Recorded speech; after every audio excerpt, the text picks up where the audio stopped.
Pul topaman degan odam pul topolmaydi. Nima ish bo'lsa qilaman, pul topsam bo'ldi dedimi, o'sha odam hech nima ish qila olmaydi. Hech qancha pul ham topolmaydi. Pul topishni nima bilandir bog'lash kerak.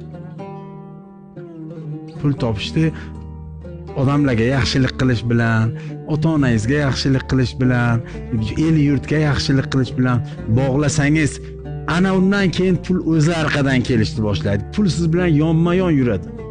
Maslahatim birinchisi, yaqindan pul qidirmang. Pul uzoqroqda tajribadan keyin, ishdan keyin asta-asta bo'lib, mana sizniki oson bo'lgan. Meni ham bugun ko'rib o'tiribsiz, men kecha tug'ilganim yo'q.